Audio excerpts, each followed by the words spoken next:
The red Solo cup was still sitting on the windowsill when Lena Crawford vanished from Ashford College, Vermont, a small campus town of just over 2,000 nestled deep in the Green Mountains. The night of October 23, 1987, began with clear autumn skies and the smell of wood smoke drifting through the valley. At 11:15 p.m., Lena, 19 years old, stood in the corner of Morrison Hall's common room, a quiet psychology major who preferred books to parties. Her roommate, Emily Vasquez, remembered seeing her near the window, holding that red plastic cup, her small notebook with graph paper tucked in her back pocket. By 11:30 p.m., Emily turned to grab another drink, and when she looked back, Lena was gone. The door had closed. No one heard it. No one saw her leave. By 2 a.m., campus security was called. By dawn, search teams combed the forests. What happened in those minutes between 11:30 and midnight would become one of Vermont's most haunting mysteries, a case that wouldn't be solved for 16 years, and when it finally was, the truth would be far more terrifying than anyone imagined. Before we dive into this story, don't forget to subscribe to the channel and hit the notification bell so you never miss the latest cases. Your support helps us bring these forgotten stories back to light. Now, let's begin. There are some people who vanish once, and the world mourns them. Then there are those who vanish twice, and the second time, no one believes they'll ever be found. Lena Crawford was one of them. Chapter 1. Double Echo. There are some people who vanish once, and the world mourns them. Then there are those who vanish twice, and the second time, no one believes they'll ever be found. Lena Crawford was one of them. On a cold October evening in 2003, Detective Rachel Crawford stood in the empty parking lot of Ashford College in rural Vermont, staring at a silver Honda Accord with its driver's door wide open. The engine was off. Keys still dangled from the ignition, swaying slightly in the wind. A half-empty coffee cup sat in the cup holder. Dunkin' Donuts, 2 sugars, no cream, the way her mother always drank it. The liquid inside had gone cold hours ago. Her mother's car. Rachel's breath came out in white clouds that hung in the October air before dissolving into mist. Around her, campus security swept flashlights across the darkening quad, their beams cutting through the fog like searchlights. The smell of wet leaves and wood smoke drifted down from the mountains, mixing with the sharp tang of fear that seemed to coat everything. Students had been sent to their dorms, faculty were being questioned, state police had been called.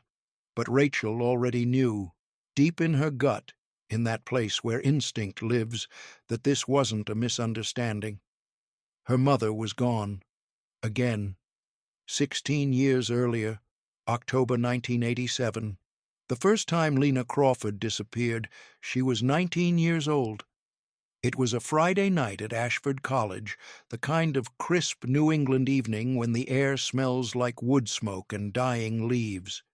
The campus sat nestled in the hills of central Vermont, 2 hours north of Burlington, surrounded by dense forests and winding back roads that locals said had a way of swallowing things whole. That night, Lena was at a party in Morrison Hall, the oldest dorm on campus, a 3-story brick building with warped floors and windows that rattled in the wind. The party was loud, chaotic, packed with students celebrating midterms being over. Red Solo cups, cheap beer, music thumping through the walls.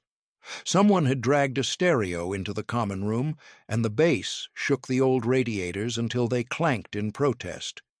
Lena was different from most of the other students. Quiet, serious, a psychology major on a full scholarship. She had a habit of chewing the inside of her cheek when she was nervous, and she always carried a small notebook in her back pocket, the kind with graph paper, where she'd sketch diagrams of the human mind, mapping out theories like an architect designing buildings. Her roommate, Emily Vasquez, had dragged her to the party against her better judgment. "You can't spend every Friday night in the library," Emily had said, pulling Lena's coat from the closet. "You're 19, not 90. Live a little." Lena had laughed, that soft, uncertain laugh she gave when she wanted to say no but didn't want to disappoint anyone. "I don't know, Em. I've got that paper on Freud's structural model due Monday."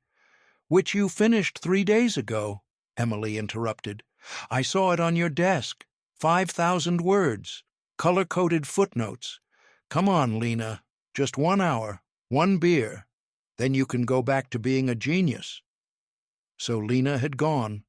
She stood now in the corner of the common room, nursing a warm Budweiser, watching her classmates dance and shout over the music. Emily had disappeared into the crowd 20 minutes ago, pulled away by a guy from her sociology class. Lena checked her watch. 11:15 p.m. Another 15 minutes and she could leave without feeling guilty. A girl stumbled past her, laughing, spilling beer on the carpet. The air was thick with sweat and cigarette smoke and cheap cologne. Lena took a sip of her beer, grimaced, and set it down on a windowsill. That was when she saw him. A man standing in the doorway. Not a student. Older, maybe mid-30s, wearing a dark wool coat. He was watching the crowd with an expression she couldn't quite read. Curious, maybe, or calculating. Their eyes met for a fraction of a second. Then he turned and walked away. Lena frowned. Something about him felt wrong, out of place. She glanced around for Emily, didn't see her, then made a decision. She'd just step outside for a minute, get some air, clear her head. She grabbed her notebook from her back pocket, habit, and slipped out into the hallway. The corridor was empty, dim, lit only by buzzing fluorescent lights. The music from the party faded behind her as she walked toward the exit. At the end of the hall, the heavy metal door stood slightly ajar, cold air seeping through the gap. Lena hesitated. Then she pushed it open and stepped outside. The October night swallowed her whole. Around 11:30 p.m., Emily Vasquez realized Lena was gone.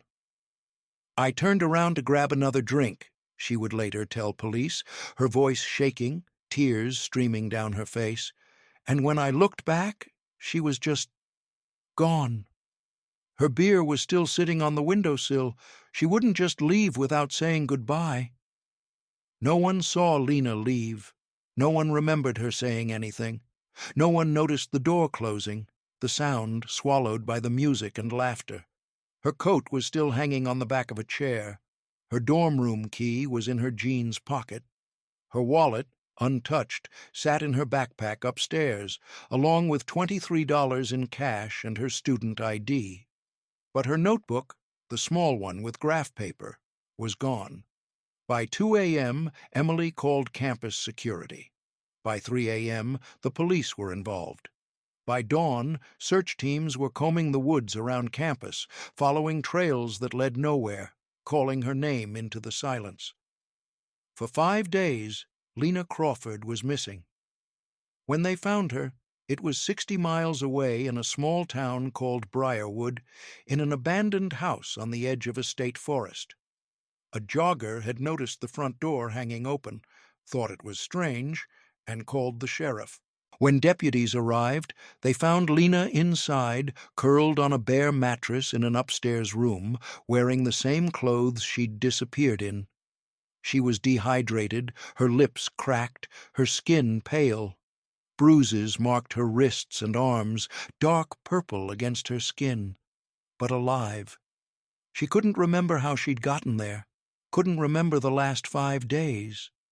When asked what happened, she stared at the wall, eyes unfocused, and whispered, "I don't know. I was alone." The house was searched top to bottom, and what they found changed everything. Sheriff Tom Briggs stood in the basement of that house, flashlight in hand, staring at something that made his stomach turn. The basement was small, dirt floor, concrete walls, slick with moisture. In the corner sat a Coleman camping stove, still faintly warm. Canned food, soup, beans, tuna, lined makeshift shelves made from old wooden crates. A sleeping bag lay rolled against the wall, olive green, military grade. But it was the book that caught his attention. On a small wooden table near the camping stove sat a hardcover book, old and worn, the spine cracked from use.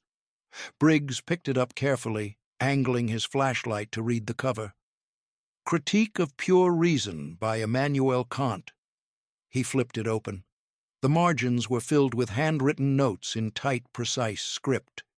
Underlining on nearly every page, passages circled in blue ink. One section, near the middle of the book, had been marked heavily. The heading read, "The Architecture of Memory." Beneath it, someone had written in the margin, "Memory is not fixed. It can be shaped, erased, rebuilt." The subject must believe the reconstruction. Briggs felt a chill run down his spine. This wasn't just someone hiding out. This was someone studying, planning. He called up to his deputy. "Carl, bag this book, and get forensics down here. I want prints, handwriting analysis, everything." Upstairs, in the room where they'd found Lena, investigators discovered more. Cigarette butts filled an ashtray by the window, Marlboro Reds. A folding knife with a 4-inch blade sat on the windowsill, and tucked beneath the mattress was a Polaroid camera with no film, but no fingerprints, no evidence of who'd been there. Just the book, with its careful notes about erasing memory. When Sheriff Briggs sat down beside Lena's hospital bed 2 days later and asked her what she remembered, she shook her head. "I don't know," she whispered. "I woke up in that room, alone." "Did anyone talk to you? Touch you?" "I can't." Her voice broke. "Why can't I remember?" Briggs leaned forward. "Lena, we found a book in that house. It had notes about memory, about changing how people remember things. Do you know anything about that?" She stared at him, eyes wide. "No," she said. "I was alone. I swear, I was alone." But the tremor in her voice told him she wasn't sure anymore. The case was filed as suspicious circumstances, unresolved. Lena's parents took her home. She spent a year in therapy. Eventually, she made a decision. She would return to Ashford. She would finish her degree. She would not let fear win. She never spoke about those 5 days again. But someone remembered. And 16 years later, when Lena Crawford was 35 years old, a professor of psychology at the same college where she'd once vanished, that someone came back. 2003, present day. Rachel Crawford had been 12 years old when her mother disappeared the first time. She remembered fragments. Police cars in the driveway, blue and red lights flashing against the living room walls. Her father on the phone, voice tight with panic. Grandma Margaret crying in the kitchen, rosary beads clicking between her fingers. And then, 5 days later, the relief. Her mother coming home, wrapped in a hospital blanket, eyes hollow but alive. But Rachel also remembered what came after. The way her mother checked the locks 3 times every night before bed. Front door, back door, basement door, each one rattled twice to make sure. The way she flinched at sudden sounds. The way she'd stand at the living room window sometimes, staring out at the street, fingers pressed against the glass. "Mom, what are you looking at?" Rachel would ask. "Nothing, sweetheart," her mother would say, but she wouldn't move. "Just making sure." Making sure of what? Lena never answered. Now, at 28, Rachel was a detective with the Vermont State Police. She'd joined the force 7 years ago, driven by questions she couldn't shake. Questions about justice, about truth, about the things people hide. She'd never told her mother the real reason she'd become a cop. But maybe, deep down, Lena had known. The call had come in at 6:47 p.m. Rachel had been finishing paperwork at the barracks in Montpelier when her radio crackled to life. "All units, we have a possible missing person at Ashford College. Faculty member failed to show for evening lecture. Vehicle located in parking lot. Door open. Keys in ignition." Rachel's blood had turned to ice. She'd grabbed her coat and badge, not bothering to wait for assignment. "Subject is Lena Crawford, 35, psychology professor. Daughter is Detective Rachel Crawford, VSP." Rachel had made the 2-hour drive in 90 minutes, hands gripping the steering wheel so hard her knuckles turned white. Now she stood beside her mother's car in the fading daylight, trying to keep her breathing steady. The Honda smelled like lavender, her mother's shampoo, and old books. Inside, everything looked normal. Too normal. A stack of graded papers sat on the passenger seat, red ink marking the margins. A canvas tote bag held textbooks. A pair of reading glasses rested in the cup holder beside the coffee. Rachel pulled on latex gloves, her hands trembling slightly, and opened the door. She lifted the coffee cup. Still half full. Cold. The cardboard sleeve had a handwritten note. "For Professor C. Have a great lecture. Barista Amy." Her mother had been here. Recently. Rachel scanned the interior. No signs of struggle, no blood, no torn fabric. But on the dashboard, tucked beneath the edge of the sun visor, was a folded piece of notebook paper. Rachel's heart hammered against her ribs as she lifted it with tweezers. The paper was white, unlined, folded into a perfect square. She unfolded it carefully. 4 words, handwritten in blue ink, neat and deliberate. "You were never alone." The world seemed to tilt. Rachel stared at the words, reading them over and over, feeling the cold October air seep into her bones. The handwriting wasn't her mother's. It was too controlled, too precise, each letter perfectly formed. Someone else had left this note, someone who wanted Lena to know they'd been there all along. Footsteps crunched on gravel behind her. "Rach." She turned.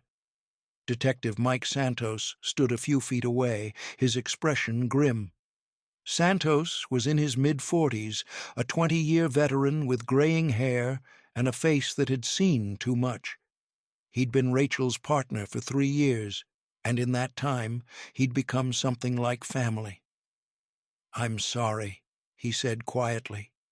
Rachel nodded, not trusting herself to speak. She held up the note, still sealed in the evidence bag. Santos read it, and his jaw tightened. "Jesus," he muttered. "This is connected to 87, isn't it?" "Has to be," Rachel said. Her voice sounded strange, distant, like it belonged to someone else. Santos looked at her carefully. "You can't work this case. You know that. You're too close." "I know. The captain's already talking about bringing in the state major crimes unit. This is going federal if—" "Mike." Rachel's voice was sharp. "I know the protocol, but right now, standing here, looking at my mother's car with her coffee still warm, and this—" she gestured at the note. "This is all I've got. So, unless you're going to physically remove me from this scene, I'm staying."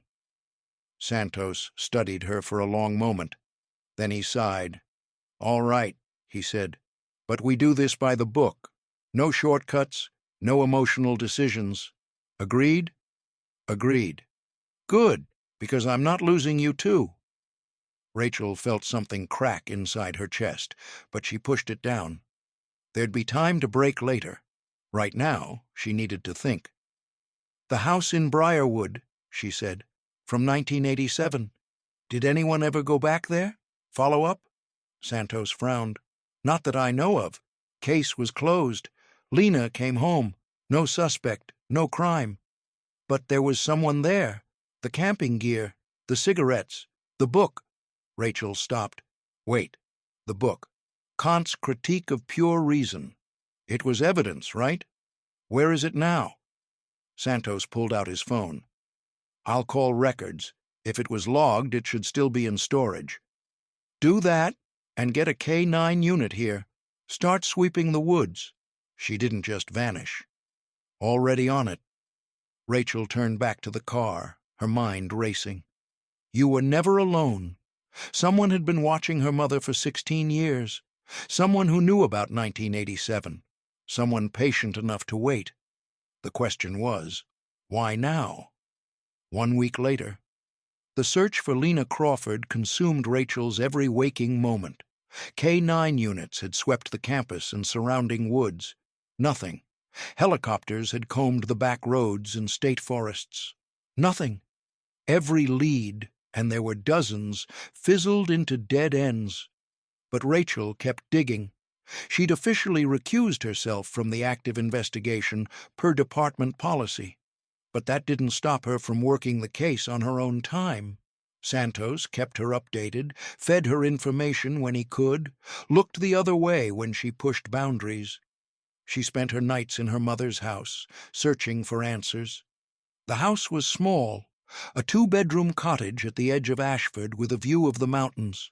It smelled like lavender and old paper, her mother's shampoo and the stacks of academic journals that lined every surface. Rachel had been avoiding it for days. Too many memories. But on the 7th night, she forced herself to go through everything.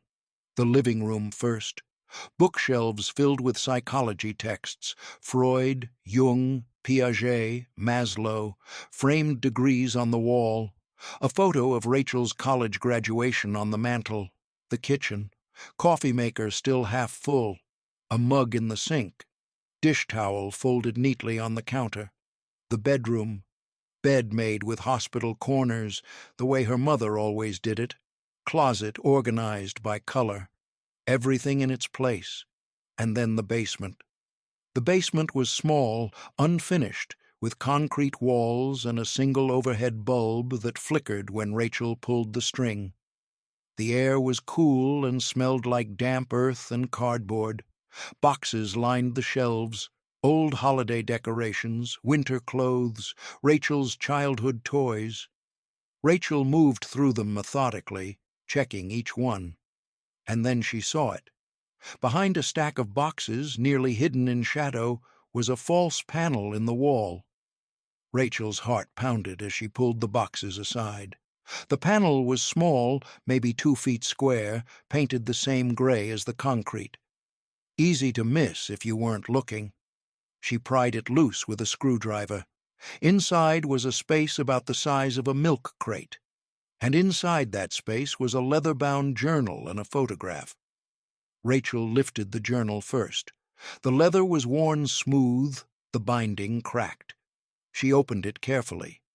The first entry was dated October 15th, 1988, 1 year after the first disappearance.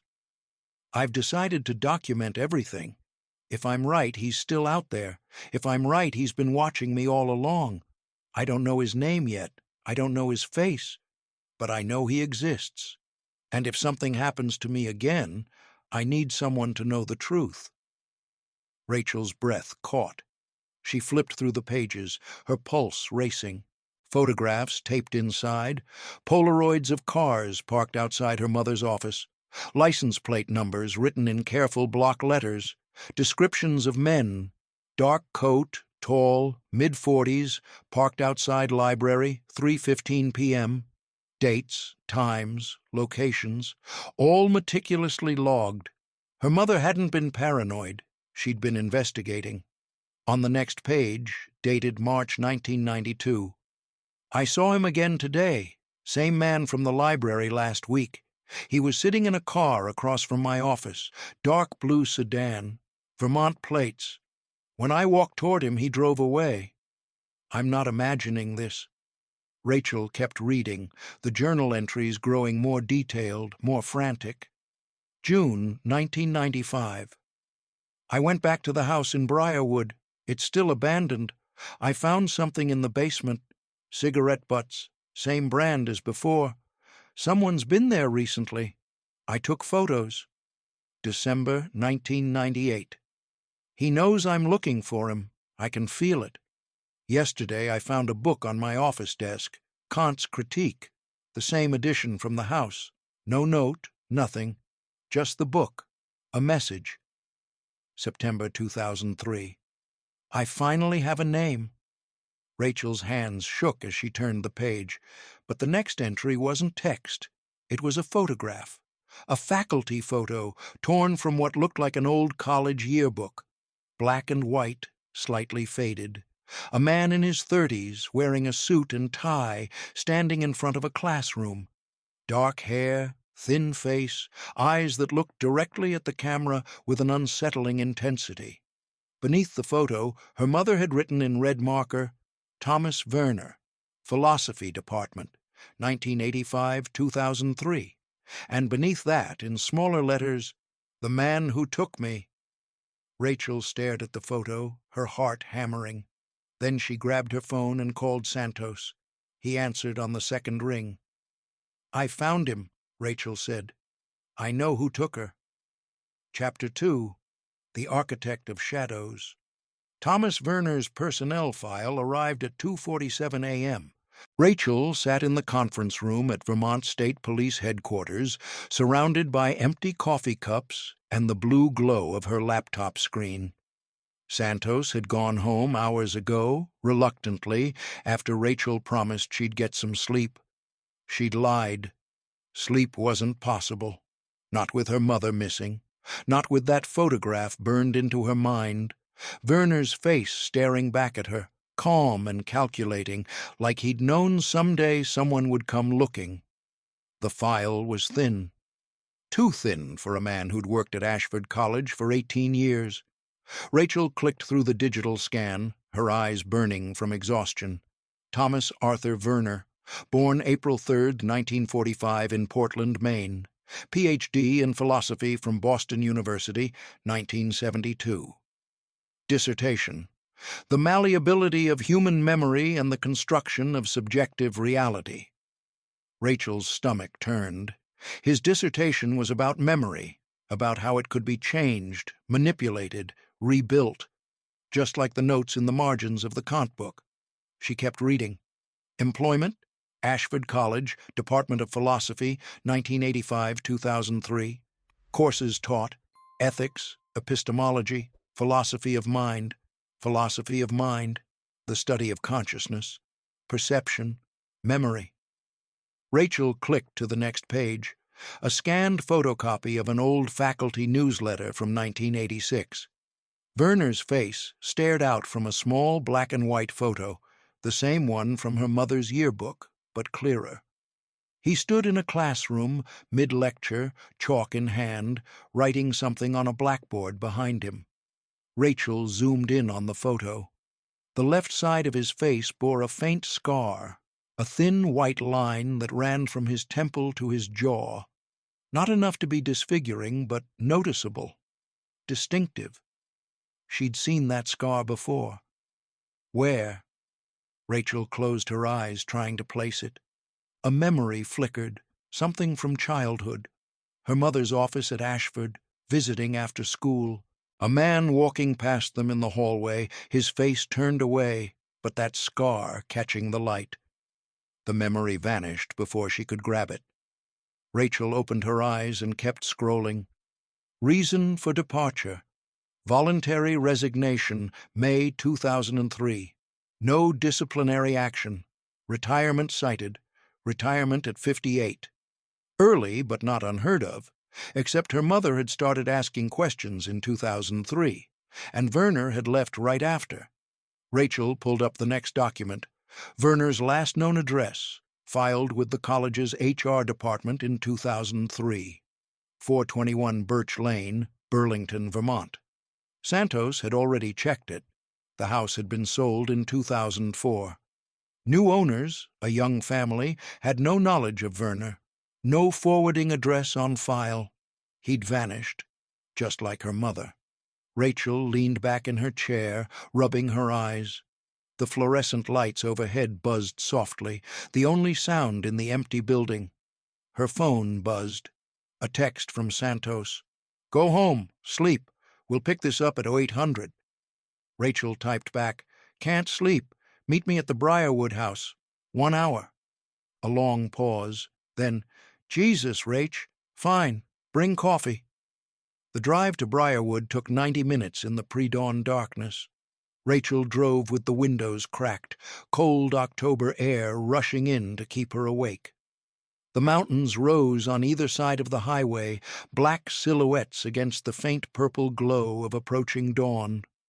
She'd been to the Briarwood house once before, years ago, when she was in the academy, a training exercise on cold case analysis.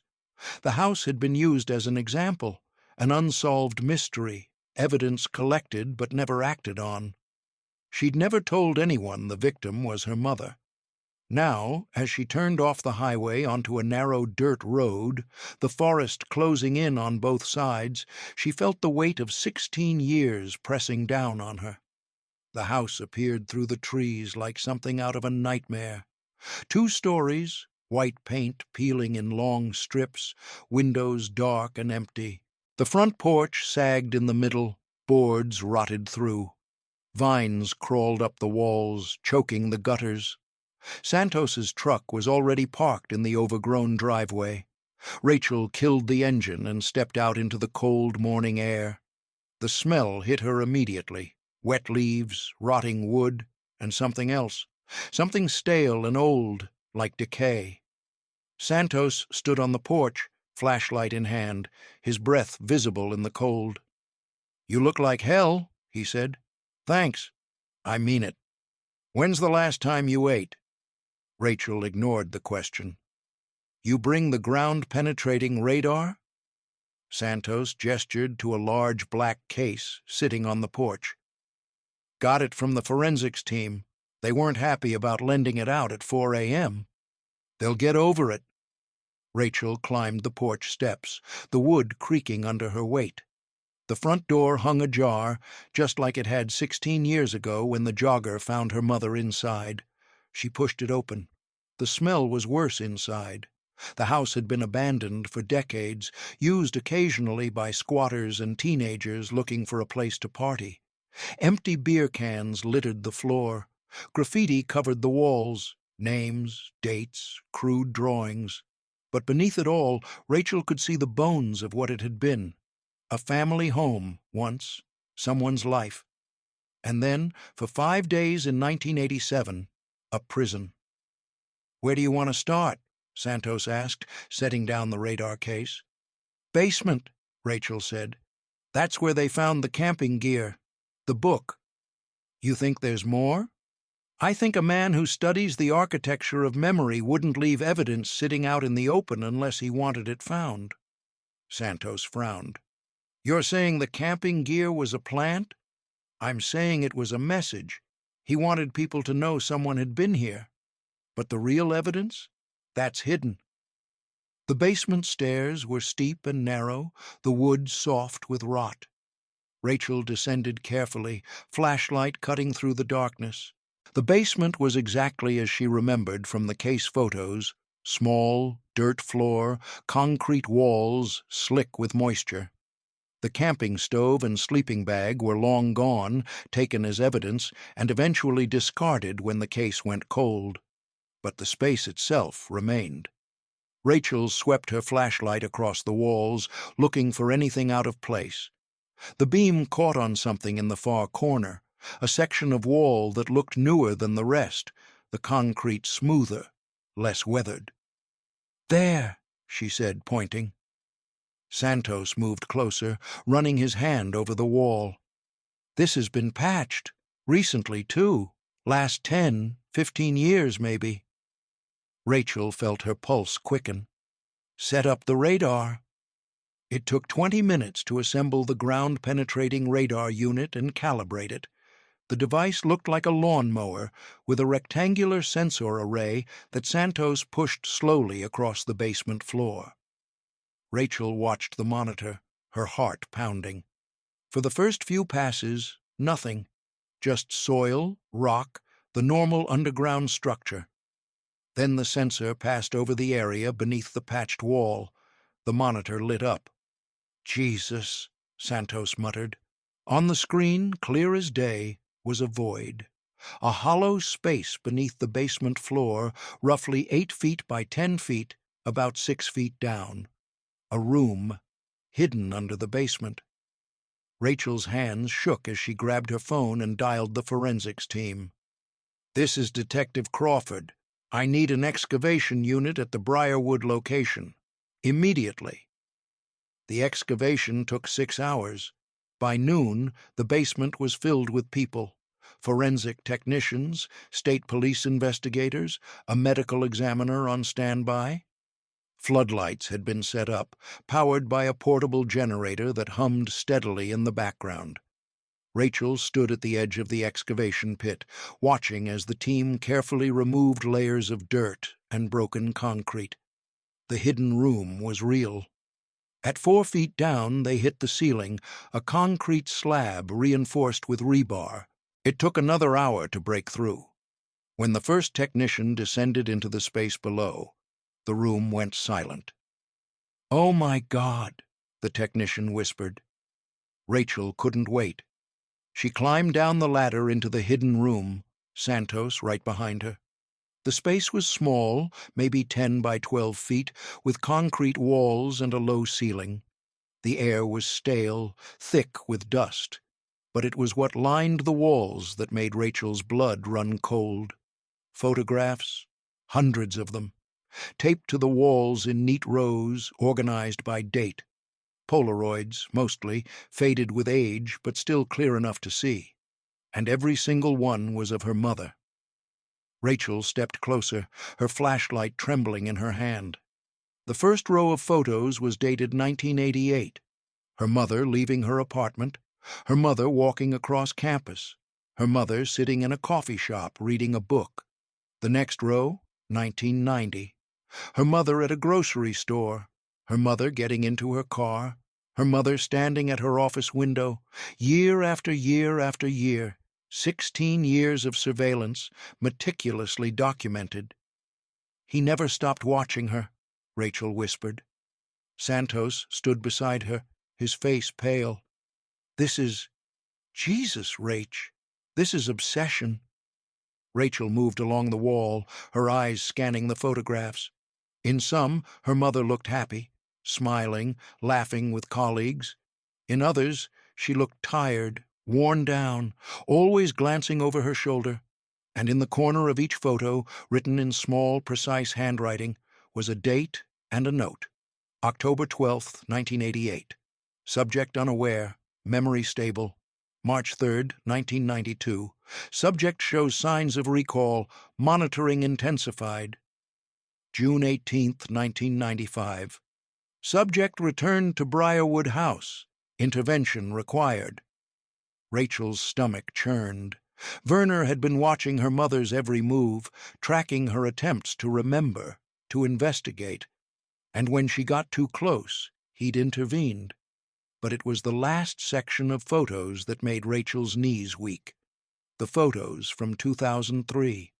Her mother walking to her car, her mother in her office, her mother standing outside the psychology building, looking directly at the camera. No, not at the camera. At Werner. She'd seen him. She'd known. Rachel reached out, her hand shaking, and pulled down one of the photos. On the back, written in that same precise handwriting, September 29, 2003. Subject has identified me. Retrieval necessary. Experiment enters final phase. The photo was dated one day after her mother's last journal entry, one day after Lena wrote, "I finally have a name." Rachel felt tears sting her eyes, but she forced them back. "Not now. Not here." She turned to Santos. "There's more. Keep looking." They found the other evidence 10 minutes later. In a metal filing cabinet in the corner of the room, sealed in plastic bags, were personal items: a scarf, a hairbrush, a single earring, a driver's license. None of them belonged to Lena. Santos opened the first evidence bag carefully. Inside was a Virginia driver's license, the plastic yellowed with age. Catherine Walsh, D.O.B., 03 to 15-1960. Issue date, 1981. He opened another bag. A Maryland license. Jennifer Cortez. Job, 11/22/1965. Issue date, 1986. Another, Sarah Jennings. DOB, 08/09/1963. Issue date, 1984. Rachel felt the room spin. "Run them," she said, her voice hollow. "Run all the names, missing persons, databases, cold cases, everything." Santos nodded, already pulling out his phone. Rachel turned back to the wall of photographs, her mind racing. Werner hadn't just taken her mother.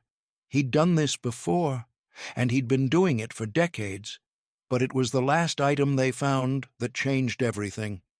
In the far corner of the room, covered by a tarp, was a small wooden desk, and on that desk, still plugged into a portable battery pack, was a laptop. Modern, maybe 2, 3 years old. Rachel's breath caught. "Mike," she said quietly, "look at this." Santos moved beside her, staring at the laptop. "That's recent." "Someone's been down here. Recently." Santos pulled on latex gloves and carefully opened the laptop. The screen flickered to life, battery at 34%. No password. The desktop loaded. A single folder sat in the center of the screen, labeled Project Echo, Phase 3. Rachel's hands shook as Santos double-clicked the folder. Inside were files, video files, dozens of them. Santos opened the first one. The video was grainy, shot from a high angle. A street, a house, Rachel's house. Her breath stopped. The timestamp read October 5th, 2003, 7:42 p.m. On the screen, Rachel watched herself walk up the steps to her apartment, unlock the door, and go inside. Santos opened another file. October 8th, 2003, 6:15 a.m. Rachel leaving for work. Another. October 10th, 2003, 9:33 p.m. Rachel standing in her kitchen, visible through the window. "He's been watching you," Santos said, his voice tight. Rachel felt ice flood her veins. Werner hadn't just taken her mother. He'd been watching Rachel, too. For weeks, maybe longer. She was part of the experiment. Santos's phone buzzed. He glanced at the screen and his face went white. "What?" Rachel asked. "The names. Catherine Walsh, Jennifer Cortez, Sarah Jennings." He looked up at her, his expression grim. "All reported missing between 1981 and 1989. All within 200 miles of here. None ever found." Rachel stared at the wall of photographs, the cabinet of evidence, the laptop still glowing in the darkness. Thomas Werner hadn't just been studying memory. He'd been erasing people. And now he had her mother. Chapter 3. The experiment? Rachel didn't go home that night. She couldn't. The image of herself on that laptop screen, walking up her apartment steps, standing in her kitchen, visible through her own window like an exhibit in a museum, had burned itself into her mind. Every time she closed her eyes, she saw it. The time stamp, the angle, the cold precision of it all. Someone had been watching her, for weeks, maybe months, and that someone had her mother. She sat now in the conference room at Vermont State Police Headquarters, surrounded by laptops, case files, and Santos, who'd refused to leave her side. "We need to pull you out," he said for the third time.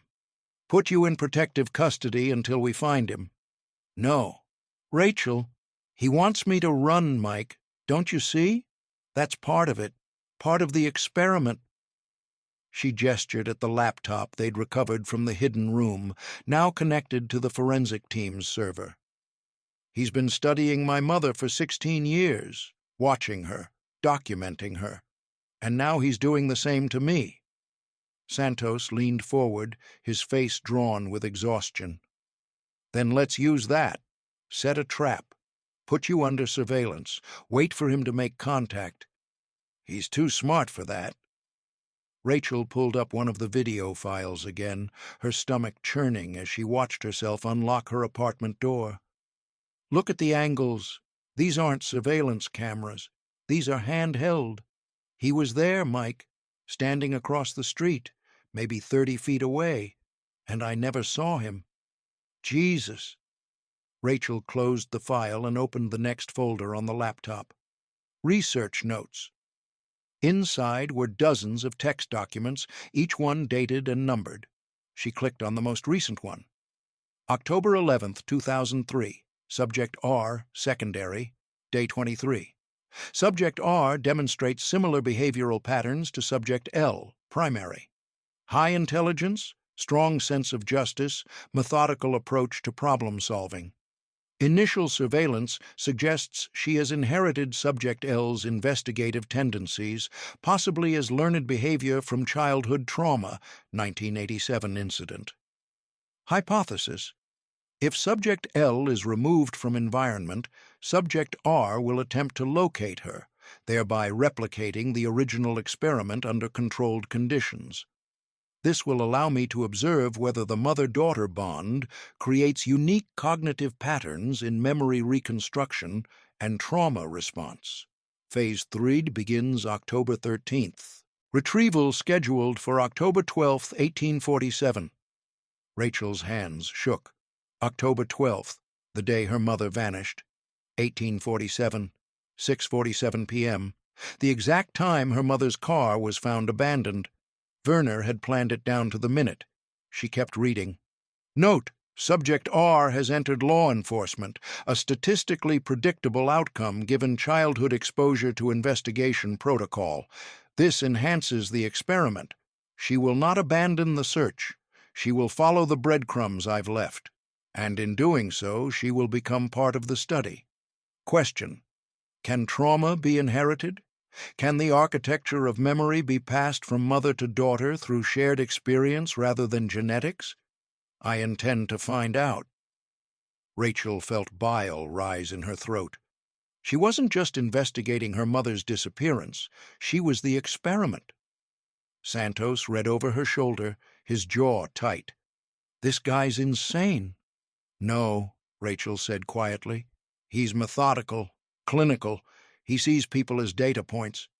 She scrolled down to the last entry, dated 3 days ago. October 14th, 2003. Subject R, secondary, day 26. Subject R has located the Briarwood archive as predicted. Ground-penetrating radar was an elegant solution. I expected forensic technology to advance to this level within 15-20 years of the original 1987 event. She is following the pattern. Next phase, she will discover the laptop. She will read these notes, and she will understand that she is being watched. This moment, the moment of realization, is critical. How will she respond? Will she retreat into self-protection? Or will she push forward, driven by the need to save Subject L?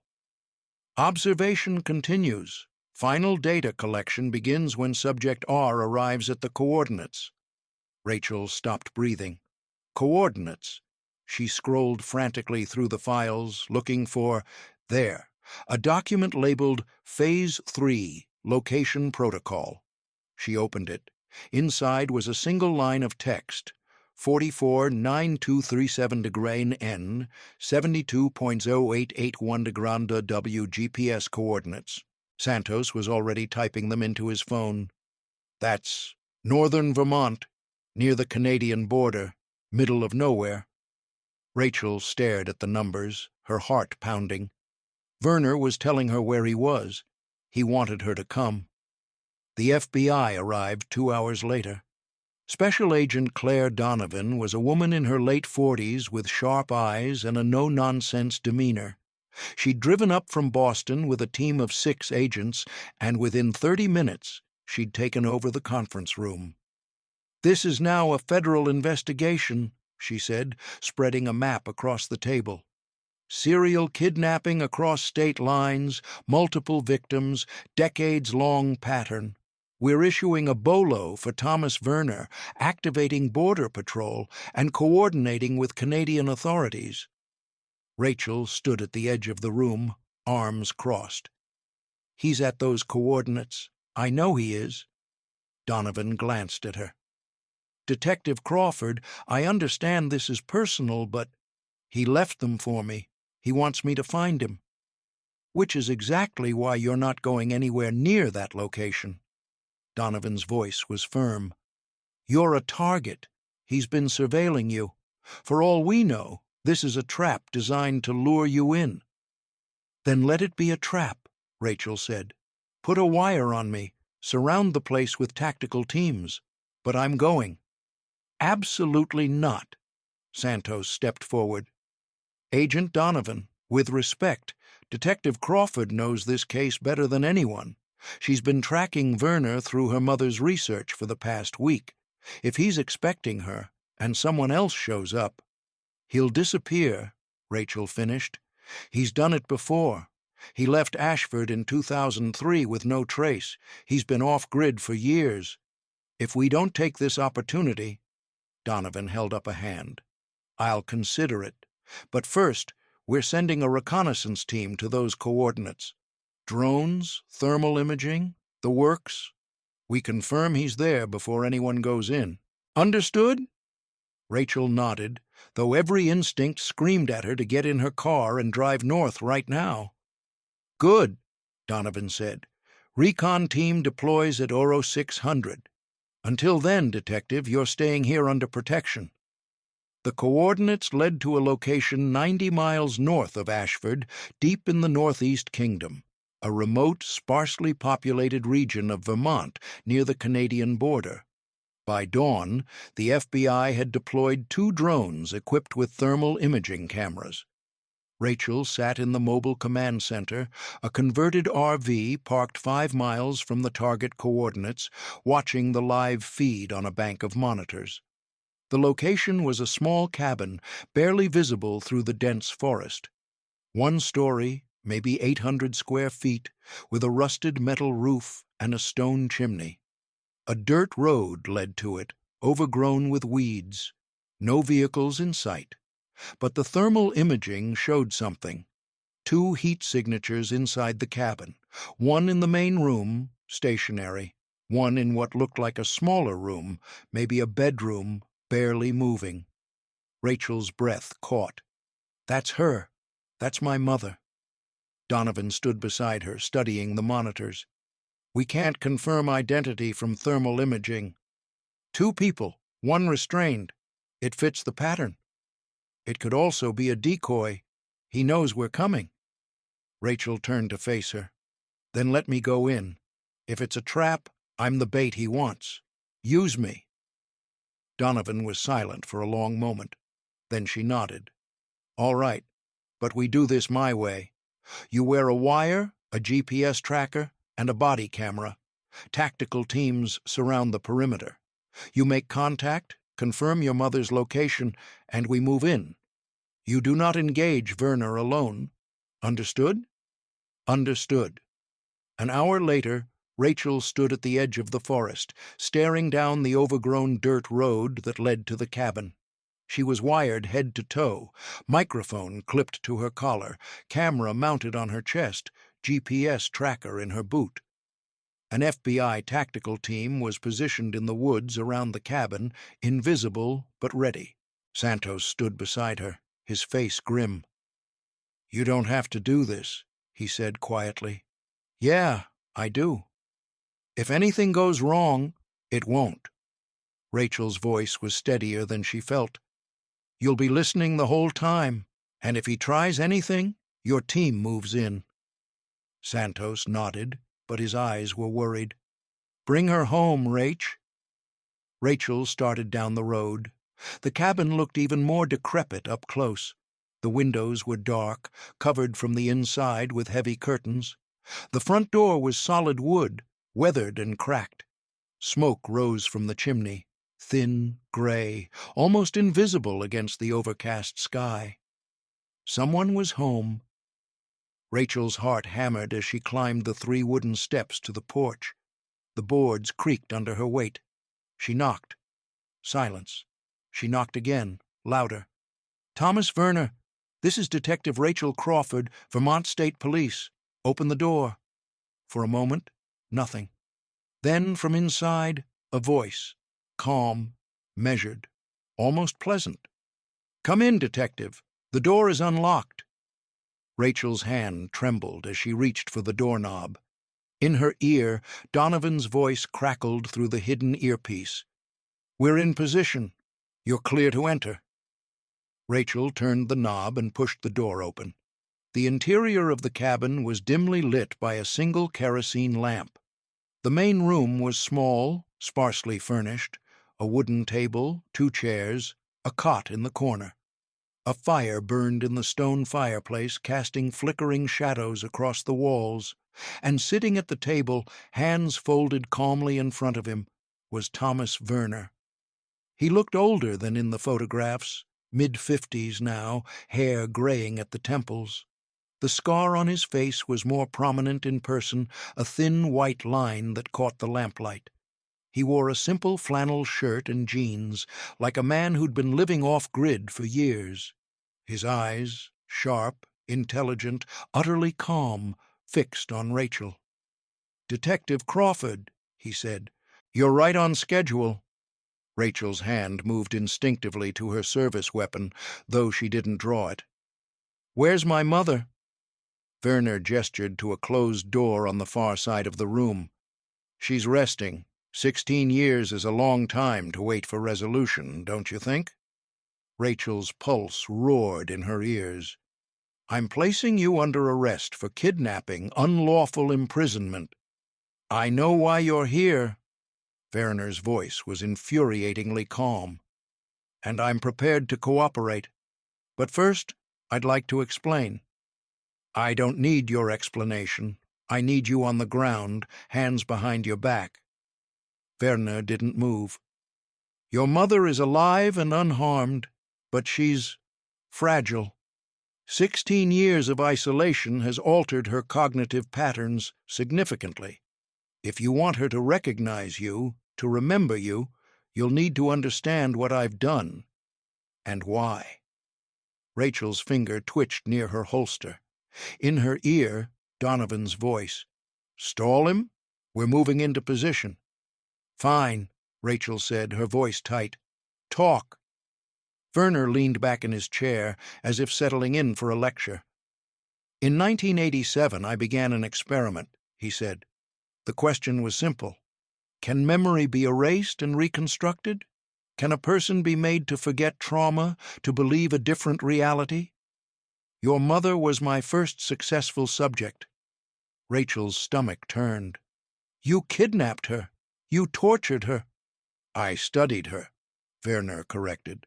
"For 5 days, I kept her in a controlled environment. I used sensory deprivation, psychological techniques, chemical intervention. Nothing harmful, I assure you. And when I released her, she had no memory of what had happened. The experiment was a success." "You're a monster." "I'm a scientist." His voice remained calm, clinical. "And after I released her, I continued to observe. I needed to know. Would the memories return? Would her subconscious reconstruct the trauma? For 16 years I watched her, documented her, and when she finally began to remember, when she identified me, I knew it was time for the final phase." "You took her again." "I retrieved her," Verner said, "and this time I'm documenting the long-term effects. How does prolonged isolation affect someone who's already experienced erased trauma? Can the mind adapt, rebuild itself?" Rachel felt tears sting her eyes, but she forced them back. "And me? What am I to you?" Verner's eyes gleamed. "You, detective, are the unexpected variable, a daughter raised in the shadow of her mother's trauma. You've dedicated your life to seeking truth, to solving mysteries, all because of what happened in 1987. You are the proof that trauma echoes across generations." "You're insane." "No." Verner stood slowly, hands still visible. "I'm curious. And now, after all these years, the experiment is complete. I have my data, and you have your mother." He walked toward the closed door. Rachel drew her weapon. "Stop! Don't move!" Verner paused, hand on the doorknob. "She's in here, detective. Alive. waiting. But I warn you, she may not be the woman you remember." He opened the door. The room beyond was small, windowless, lit by a single overhead bulb, and on a narrow bed against the wall sat Lena Crawford. She looked so much older than Rachel remembered. Her hair, once dark, was streaked with gray. Her face was gaunt, her eyes hollow. She wore a simple cotton dress, her hands folded in her lap. When she saw Rachel, she didn't react, didn't smile, didn't cry, just stared as if looking at a stranger. "Mom," Rachel whispered. Lena tilted her head, confused. "Do I know you?" Rachel felt her world shatter. Behind her, Werner's voice was soft, almost sympathetic. "You see, Detective, the architecture of memory is more fragile than you think." Chapter 4. Confession Without Remorse. Thomas Werner didn't resist arrest. When the FBI tactical team stormed into the cabin, weapons drawn, he simply stood up from his chair, placed his hands behind his back, and said, "I've been expecting you." Rachel stood frozen in the doorway of the small bedroom, staring at her mother. Lena sat motionless on the narrow bed, her hollow eyes fixed on nothing, as if the world around her existed behind a thick pane of glass she couldn't break through. "Mom," Rachel whispered again. "It's me, Rachel, your daughter." Lena's head tilted slightly, like a bird hearing a distant sound. "Rachel," she repeated, testing the word. "That's a pretty name." The words cut deeper than any knife. Behind Rachel, Santos appeared in the doorway, his face stricken. "Ambulance is 2 minutes out. Let the medics take her, Rach. You've done everything you can." But Rachel couldn't move, couldn't leave, not after 16 years of wondering, not after a week of searching. She took a step forward, lowered herself to her knees in front of her mother. Up close, she could see the damage more clearly, the gauntness in Lena's cheeks, the tremor in her hands, the vacant quality in her eyes that suggested something fundamental had been hollowed out. "I'm your daughter," Rachel said, her voice breaking. "You used to read me stories at night. You taught me how to ride a bike. You helped me with my homework. You—" "I'm sorry," Lena interrupted softly. I can't." Tears spilled down Rachel's face. She reached for her mother's hand, and Lena didn't pull away, but she didn't squeeze back either. Her touch was passive, lifeless. "We're going to fix this," Rachel whispered. "I promise. We'll get you the best doctors, the best therapists. You'll remember. You have to remember." But even as she said it, she knew the truth. Some things, once broken, can't be put back together. Werner was transported to the Vermont State Police headquarters in handcuffs, flanked by federal agents. He sat in the back of the black SUV, staring out the window at the passing trees, his expression as calm as if he were taking a Sunday drive. When they arrived at the station, reporters were already gathered outside, cameras flashing. News had spread fast. "Serial kidnapper apprehended. Vermont professor held captive for 16 years. FBI rescues victim in remote cabin." But the headlines couldn't capture the full horror of it. Werner was placed in an interrogation room, sterile, windowless, lit by harsh fluorescent lights. A metal table, 2 chairs, a recording device mounted on the wall. Agent Donovan sat across from him, a thick file open in front of her. Rachel stood behind the one-way mirror, watching, her arms crossed tightly over her chest. "Mr. Werner," Donovan began, her voice clipped, "you're being charged with multiple counts of kidnapping, unlawful imprisonment, and assault. Do you understand these charges?" "I do," Werner said calmly. "Do you wish to have an attorney present?" "No, I'm prepared to cooperate fully." Donovan leaned back in her chair. "Then let's start with Lena Crawford, October 1987, You abducted her from Ashford College and held her in a house in Briarwood for 5 days, correct? I kept her in a controlled environment, Werner corrected, for research purposes. You kidnapped her. I studied her. His voice remained even, clinical. The human mind is capable of extraordinary adaptation. I wanted to understand how memory functions under stress, whether it could be erased, reconstructed, manipulated. Lena was an ideal subject, young, intelligent, psychologically resilient. Rachel felt bile rise in her throat. Donovan's jaw tightened. You subjected her to psychological torture. I subjected her to a controlled experiment, Werner said. Sensory deprivation, cognitive restructuring techniques, mild sedation. Nothing that caused permanent physical harm. You erased her memory. I demonstrated that memory is malleable. Werner leaned forward slightly, his eyes gleaming with something that might have been pride. When I released her, she had no recollection of our time together. None. The experiment was a success, but I needed to observe the long-term effects. Would the memories return? Would her subconscious reconstruct the trauma? For 16 years, I watched her, documented her, and when she finally began to remember, when she identified me, I knew it was time for Phase 2. You took her again. I retrieved her, Werner said, and this time I conducted a longitudinal study. 16 years of isolation, controlled interaction, cognitive exercises.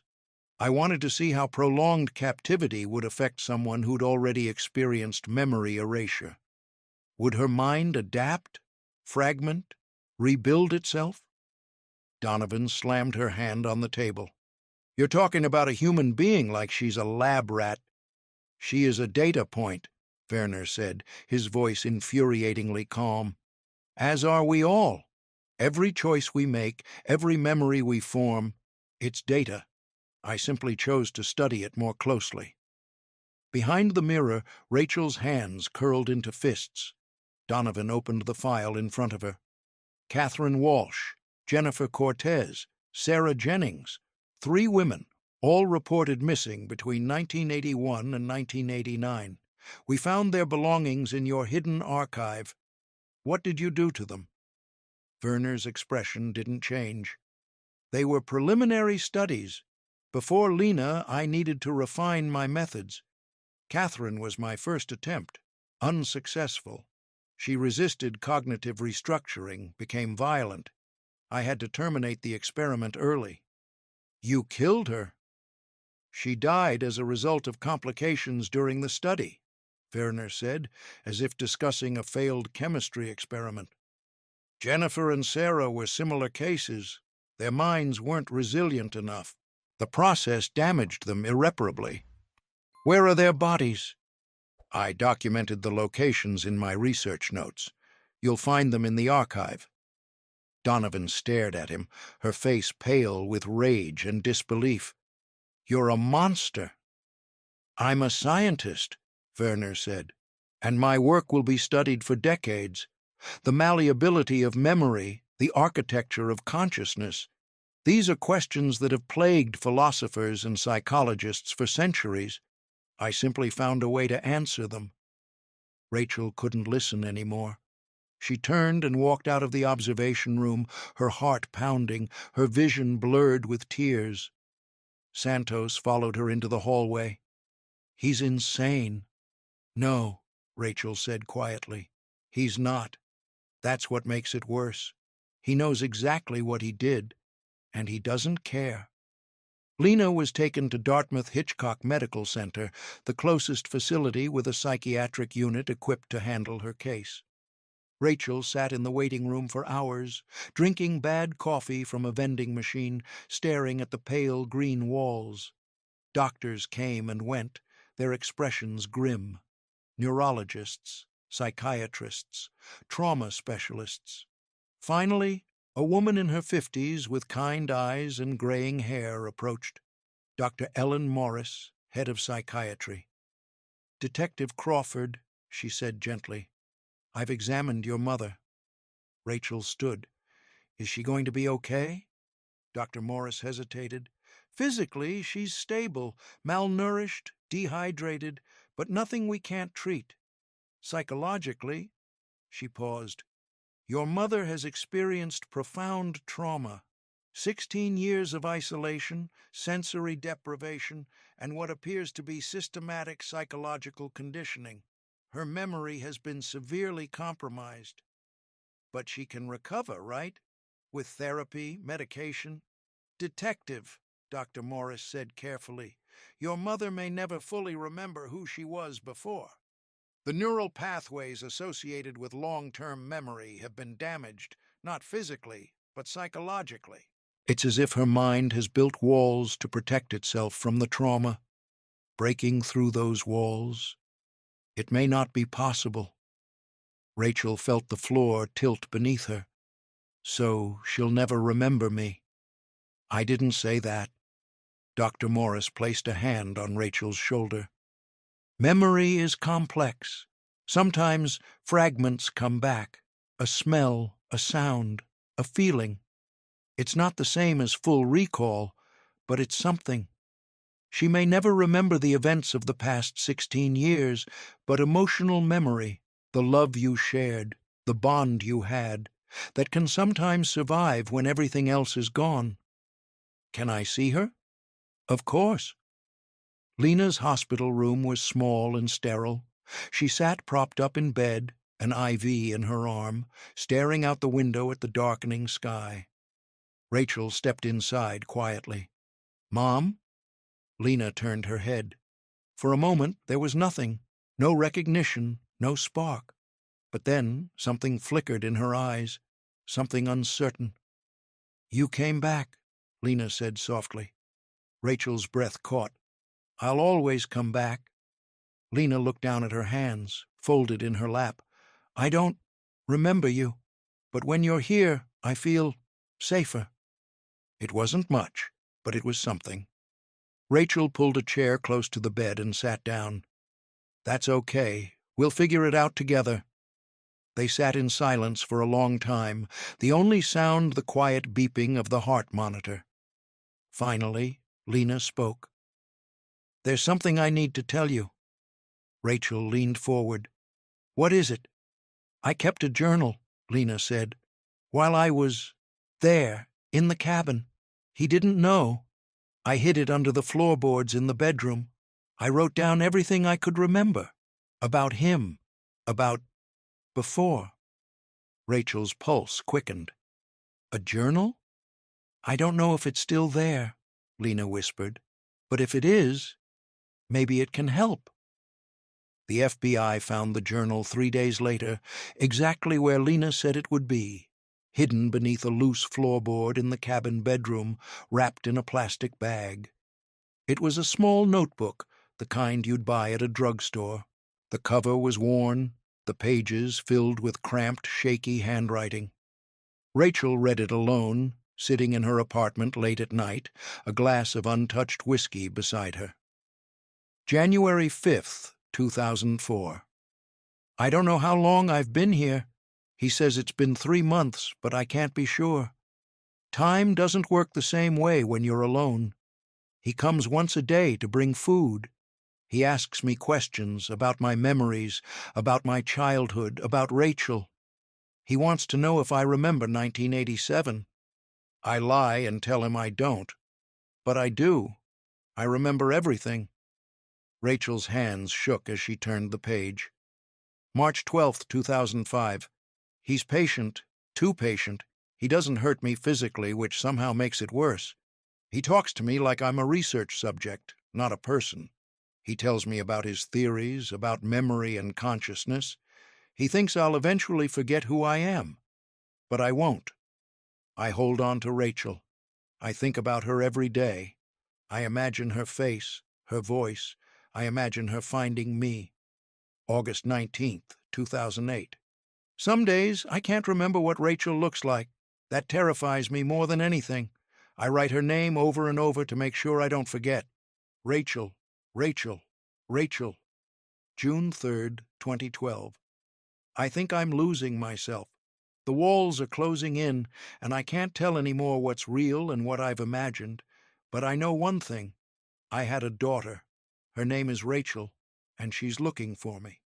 I have to believe that. It's the only thing keeping me alive. Rachel wiped tears from her face, her chest aching. The last entry was dated September 2003, the month before Rachel found her. September 28th, 2003. If anyone finds this, please tell Rachel I never stopped fighting. I never stopped remembering her. Even when everything else faded, she was there. I love you, sweetheart. I'm sorry I couldn't be stronger. Rachel closed the journal and let herself cry. Chapter 5. Voices that Remain.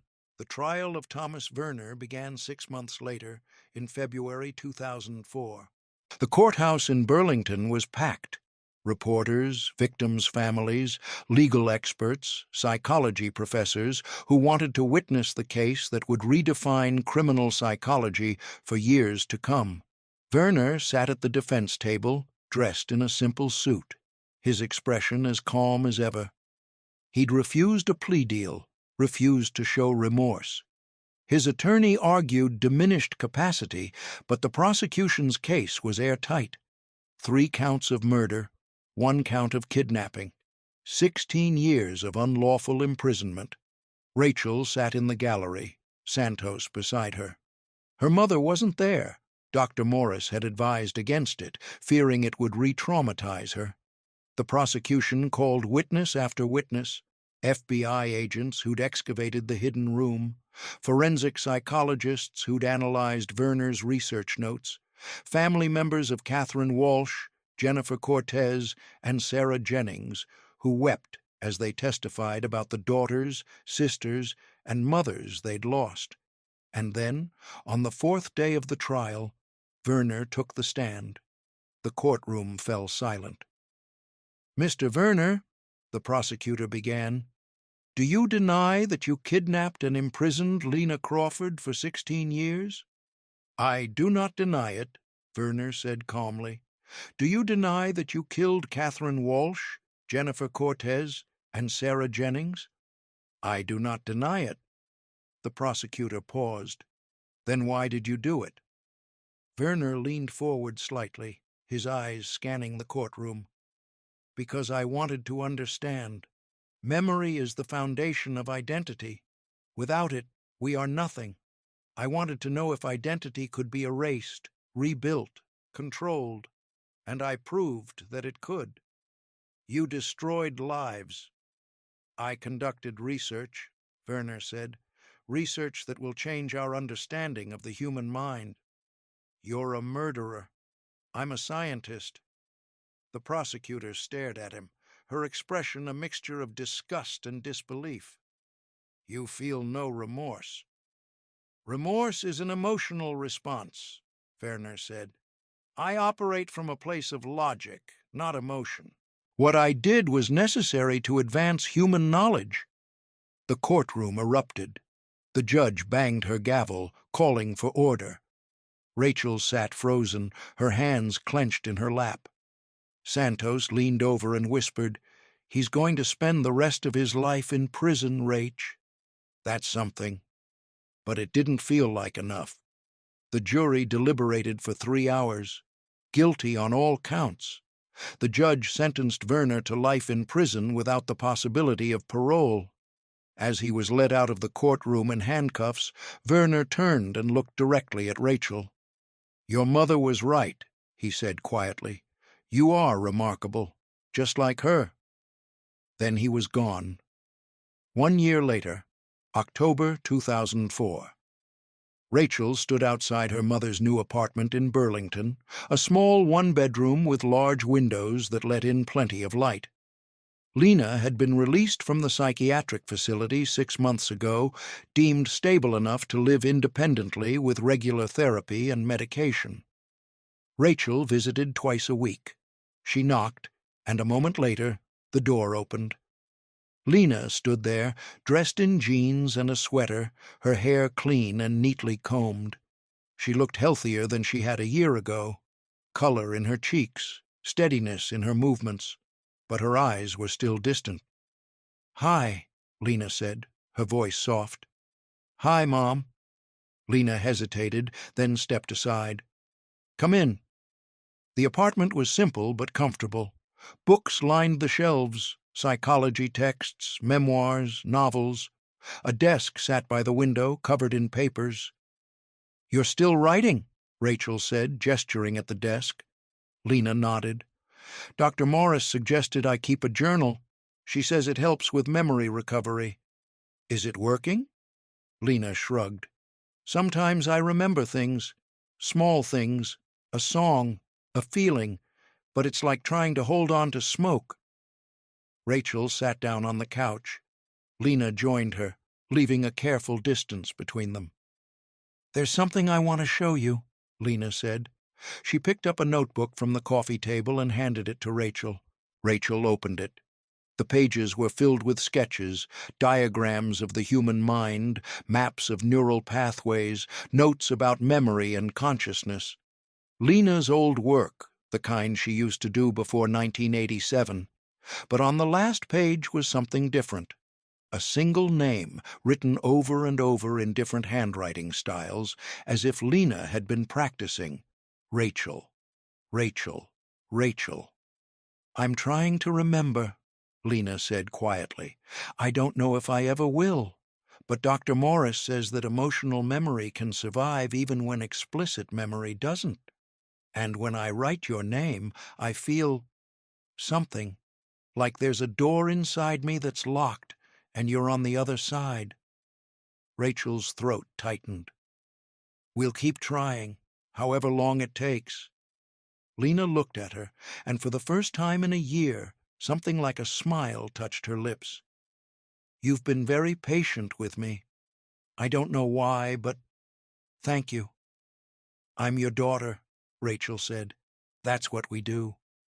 Lena tilted her head, studying Rachel's face. I think I might have loved you once, before." The words were uncertain, fragile, but they were something. "You did," Rachel whispered, "and you will again." Epilogue. 2 years later. Lena Crawford's journal, the one she'd kept during her 16 years of captivity, was published by the American Psychological Association as part of a landmark study on trauma and memory. It became required reading for psychology students across the country, a first-hand account of long-term psychological captivity and cognitive resilience. Families of Catherine Walsh, Jennifer Cortez, and Sarah Jennings finally received closure when their remains were located using Werner's detailed research notes. They were given proper burials. Thomas Werner remained in prison, unrepentant. He continued to write, producing hundreds of pages of research from his cell, which no journal would publish. And Rachel Crawford continued to visit her mother twice a week. Slowly, over months and years, small fragments of memory returned. Lena remembered teaching at Ashford. She remembered a house with a blue door. She remembered a young girl with dark hair who used to sit at the kitchen table doing homework. She didn't remember Rachel's name at first. But one evening, as they sat together watching the sunset through Lena's apartment window, Lena turned to her and said, "Rachel, your name is Rachel." And for the first time in years, Rachel saw recognition in her mother's eyes. Not everything, but something. And sometimes, something is enough. The end.